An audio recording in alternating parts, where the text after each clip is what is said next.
अक्षय कुमार हिंदू है कि मुसलमान? हिंदू।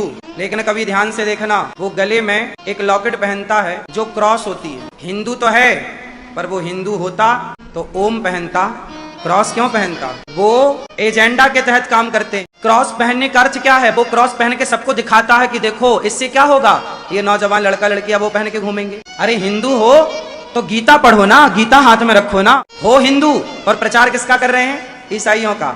अब दोस्तों, आप लोगों ने इस वीडियो को देखा कि किस प्रकार से ये बाबा कह रहा है कि अक्षय कुमार हमेशा अपने गले के अंदर लॉकेट पहन कर घूमता है। किसका? क्रॉस का। वो अगर हिंदू होता तो उसे ओम पहनना चाहिए था। अब मैं बाबा को ये कह देना चाहता हूँ कि जो आजकल इस दुनिया के अंदर जो लोग हैं ना, वो सब कुछ अपनी इच्छा के अनुसार करते हैं। ऐसा नहीं है कि वो आपकी इच्छा के अनुसार करें। भाई, जिसको जो अच्छा लगता है वो करता है, वो पहनता है, वो उसका खुद का ओपिनियन है। और ऐसा कभी भी नहीं हो सकता कि कोई व्यक्ति अपने गले के अंदर क्रॉस का निशान पहन रहा है तो वो ईसाई हो गया या प्रभु यीशु मसीह पर विश्वास करता हो। मैं क्लियर बता देना चाहता हूँ कि एक्चुअली जो सच में प्रभु यीशु मसीह पर विश्वास करने वाला व्यक्ति है, वो कभी भी ऐसी चीज़ें अपने गले में नहीं डालता, क्योंकि वो शोप नहीं करता कि मैं विश्वास करता हूँ। हाँ, ईसाइयों के अंदर हैं कुछ संस्थाएं जिनका नाम है कैथोलिक, ये लोग अपने गले के अंदर क्रॉस डालते हैं। बट इसका मतलब ये नहीं है कि ये मार्केट के अंदर इन चीज़ों को प्रमोट कर रहे हैं ताकि जवान लड़के लड़की इस साइन की ओर फिरे। प्रभु यीशु मसीह की ओर फिराना हमारा काम है, ना कि उसके कामों को जो दिखाकर, लॉकेट को दिखाकर लोगों को भरमाना। ऐसा बिल्कुल भी काम हमारा नहीं है। हमारे इस देश के और दुनिया के अंदर ये जो क्रॉस का निशान है, इसको एज ए फैशन भी लोग पहनते हैं।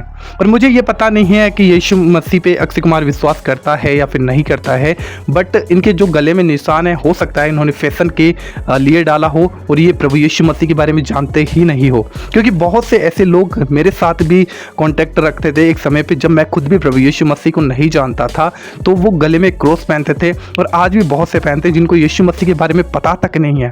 और जब उनको पूछा जाता है कि आप लोगों ने ये क्रॉस क्यों गले में डाल रखा है, तो उनका ये कहना है कि हमें अच्छा लगता है और ये एक फैशन की चीज़ है, इसलिए फैशन के लिए हमने गले में डाल दिया। तो उन्हें खुद पता नहीं होता है कि ये क्रॉस प्रभु यीशु मसीह का है, जो उसके ऊपर प्रभु यीशु मसीह को स्लीब पे सूली दी गई थी, इसलिए ये क्रॉस है। बट एज ए फैशन इस्तेमाल किया जाता है। और इसका ये मतलब बिल्कुल भी नहीं है कि क्रॉस गले में डालकर ईसाई लोग अपना प्रचार कर रहे हैं। मैं फिर से आप लोगों को बता देना चाहता हूँ, जो सच में प्रभु यीशु मसीह पे विश्वास करता है, वो बाइबल के वचन को फॉलो करता है। और बाइबल कहीं पे भी इन चीज़ों को पहनने के लिए नहीं कहता कि ऐसी चीज़ें हमें पहननी चाहिए। वो तो कहता है दिखावटी मत बनकर हो। बाइबल कहती है दिखावटी चीज़ों से दूर रहो, क्योंकि यीशु मसीह तो खुद मूर्ति पूजा से मना करता है। वो खुद नहीं चाहता कि कोई उसका शो ऑफ करे। अगर तुम्हें दिखावा करना है प्रभु यीशु मसीह का, तो अपने भले कामों से, प्रभु यीशु मसीह के वचन से, पवित्रता से, प्रेम से, दया से, करुणा से आप प्रभु यीशु मसीह को प्रकट कर सकते हो विश्वास के द्वारा। प्रभु ऐसे शोप करने वालों से बिल्कुल भी प्रसन्न नहीं होता है। होप है कि आप लोगों को जरूर ये छोटा सा मैसेज समझ में आ गया होगा। और बता दूं, ऐसे बाबाओं को टारगेट करना मेरा बिल्कुल भी मकसद नहीं है ऐसी वीडियोज बनाने का, बट सही शिक्षा आप लोगों तक पहुंचाने का मेरा ये मकसद है। बाकी आपको ये वीडियो कैसा लगा हमें जरूर कमेंट बॉक्स में बताइएगा। Hallelujah, hallelujah. बोलिए परमेश्वर महाराज की, परम पिता की। मेरी ड्रेस साधु की है, एक भगवा कपड़ा पहना हुआ हूं मैं, और ये बताता है कि यीशु मसीह किसी का धर्म बदलने नहीं आए हैं। यीशु मसीह हृदय बदलने आया है। प्रभु यीशु कहते हैं, ना धर्मस्य खंडनार्थे जगति जातो अहम वरन परिपूर्ति रे में अवतार हेतु। मैं संसार में धर्म का खंडन मंडन करने नहीं आया, व्यवस्था को मिटाने नहीं आया, मैं उसको पूरा करने के लिए आया हूं। प्रभु यीशु किसी का धर्म नहीं बदलते, उनका ये काम ही नहीं है। एक ही बात प्रभु यीशु ने कही, हृदय परिवर्तन करो, क्योंकि ईश्वर का राज्य निकट आ पहुंचा है। हृदय परिवर्तन। एक व्यक्ति जो यहां बैठा हुआ है, उसके हृदय में परिवर्तन हुआ है। हृदय परिवर्तन करने के लिए प्रभु आया है। और जो बाहर लोग कहते हैं कि ईसाई धर्म बदलते, मैं प्रियो आपको बताता हूं, यीशु मसीह जो हमारा प्रभु है, इस बिजनेस में नहीं है। इस बिजनेस में नहीं है, हृदय परिवर्तन। ये बात सबके पल्ले भी नहीं पड़ने वाली, आपके पड़ गई है, आप सौभाग्यशाली। हालेलुया। मैं एक जगह प्रवचन कर रहा था छत्तीसगढ़ में, और जब मैं प्रवचन कर रहा था, मेरे प्रवचन का टॉपिक था हृदय परिवर्तन, रिपेंटेंस। और जब मैं प्रवचन कर रहा था, आपने देखा मेरी दाढ़ी बड़ी हुई है, उसमें बहुत ज्यादा। अपनी खेती है, छोड़ दो तो बढ़ जाती है, छोड़ दो तो बढ़ती चली जाती, तो हमको थोड़ा सा उसकी ट्रिमिंग करनी पड़ती है। मेरी दाढ़ी इससे भी ज्यादा बड़ी थी, और मैं एक जगह प्रवचन कर रहा था, बीच बीच में गीत गा रहा था, और एक माता जी जोर जोर से रो रही। मैं जैसे प्रवचन करूं, कुछ भजन गाऊं, वो रोने लग जाए, मुझे बड़ी दया आई।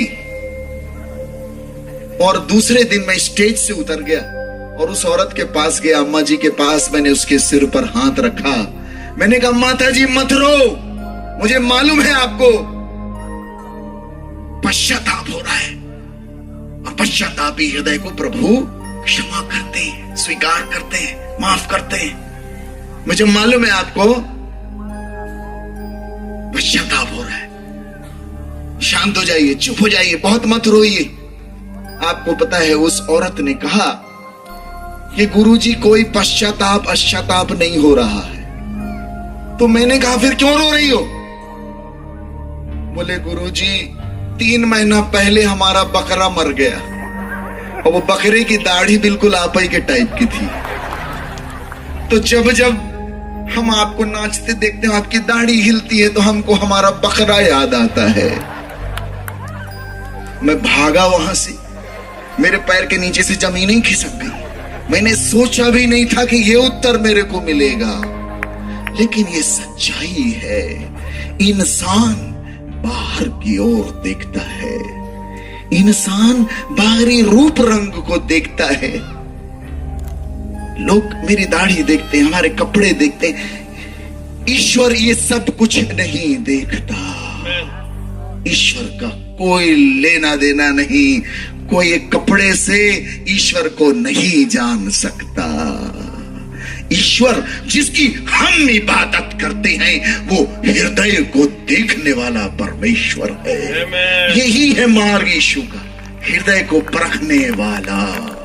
प्रभु का वचन यिर्मयाह में कहता है, यदि कोई घमंड करना चाहता है तो इस बात पर घमंड करे कि वो मुझे जानता है, वो मुझे जानता है। और कोई विषय नहीं जिसके लिए तुम घमंड कर सको, कोई घमंड का विषय नहीं, क्योंकि जितनी भी चीजें आपके पास हैं, आज हैं, कल मिट जानी है। हालेलुया। औरत जो है मैं से कहती, गुरुजी मेरे ऊपर 9 ग्रह लगे हुए हैं, प्लीज मुझे बचा लो, मैं बहुत परेशान। तो मैंने कहा बहन एक काम करते हैं, तेरे ऊपर 9 ग्रह लगे, मैं अपने गुरु से ये प्रार्थना करूंगा कि तेरे ऊपर 1 ग्रह और लग जाए। बोली अरे यार कैसी बात कर रहे हैं आप, मेरे जले पे आप भी नमक छिड़क रहे हैं। मैंने कहा नहीं, मैं चाहता हूं मेरे गुरु, मेरे प्रभु तेरे साथ एक कृपा ये कर दे कि तेरे ऊपर अनुग्रह लग जाए। क्या लग जाए? अनुग्रह। जोर से बोलिए, अनुग्रह। क्या लग जाए? अनुग्रह। अरे यूयम अनुग्रहात् परित्राणम प्राप्त, अनुग्रह से ही विश्वास द्वारा तुम्हारा उद्धार हुआ है। Hallelujah, hallelujah. यूयम अनुग्रहात् परित्राणम प्राप्त, अनुग्रह लग जाए। और वो ग्रह जब लगता है सारे ग्रह रफू चक्कर हो जाते हैं। Hallelujah, hallelujah. एक बाबा जी पार्टी में गए, मेरे साथ जज साहब हैं, मेरे डिस्ट्रिक्ट के जज साहब आए हुए हैं, बड़े साधारण व्यक्ति हैं, ये भी यीशु जी के भक्त हैं, इनके लिए ताली बजा दीजिए। एक दिन इनको होश आया कि मैं तो ये दुनिया का न्यायाधीश हूं, मेरे से भी बड़ा एक न्यायाधीश बैठा हुआ है। प्रभु की शरण में आ गए, ऐसे ही सहज। और मेरे जिले का न्यायाधीश ऐसे साधारण बैठा हुआ, मैं भी कभी कभी चमत्कृत होता हूँ, बाहरे प्रभु ये तू ही कर सकता है, हम नहीं कर सकते। Hallelujah, hallelujah. बाबा जी गए पार्टी में, हम भी जाते हैं पार्टी में, कभी कभी पार्टी में चले जाते। पार्टी में गए बाबा जी और एक ग्रुप बना के लोग हंस रहे हैं बाबा जी का, मजाक है। बाबा ने कहा यार हमारा मजाक मत उड़ाओ यार, हम बाबा आदमी काहे को हमारा मजाक उड़ाते हो। अरे लोग हंसे, वो माने नहीं, अचानक अंधे हो गए, दिखना बंद हो गया। उन्होंने कहा बाबा जी माफ कर दो, हम अंधे हो गए, आपको हमने उल्टा पुल्टा बोला, हम अंधे हो गए, हमको माफ कर दो। बाबा ने मारा फटाफट, बोले लाइट चली गई है नलायकों, मेरे को भी नहीं दिख रहा है, मेरे को भी नहीं दिख रहा है, जनरेटर जलाओ, लाइट है तुम लोग व्यवस्था करो, किसी को कुछ नहीं दिख रहा है। दुनिया भर के आस्त्री शास्त्री, ये बाबा वो पर्ची, खूब चल रही ड्रामेबाजी, किसी को कुछ नहीं आता है, हमें पता है।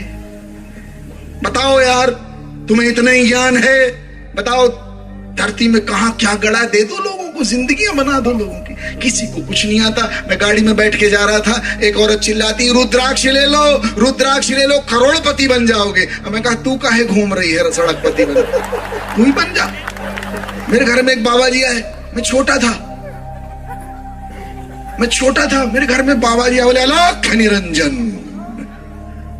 मैं छोटा 7वीं कक्षा में, मेरे घर में कोई नहीं, पिताजी मेरे बड़े धार्मिक प्रवृत्ति के, पापा ने कहा कोई भी आया करे जरूर कुछ देना है। मैं गया, बढ़िया एक लोटा में चावल भरा लेके आया, दिया, बाबा जी ले लीजिए। बाबा का मैं कहा तो फिर क्या चाहिए आप?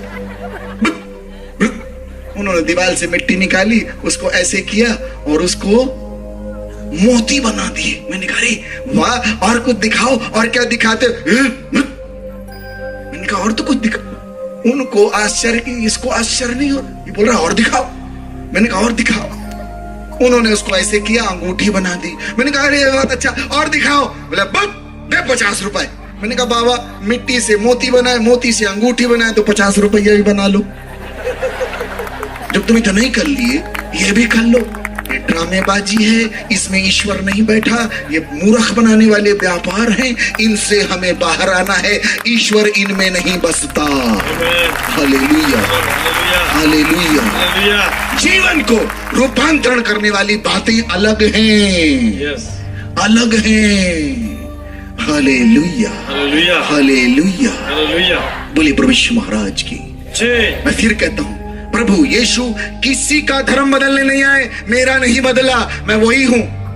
एक चीज बदल गई है, मुझे एहसास होता है, नित्यानंद जानता है, मेरा हृदय बदल गया। हमें आशा है कि आप लोगों को ये वीडियो जरूर अच्छा लगा होगा, तो इस वीडियो को किसी एक व्यक्ति के साथ जरूर शेयर करिएगा। ऐसी ही और वीडियो देखने के लिए आप हमारे चैनल को सब्सक्राइब कर सकते हैं। प्रभु आप सभी को बहुत आशीष दे। जय मसीह की। God bless you.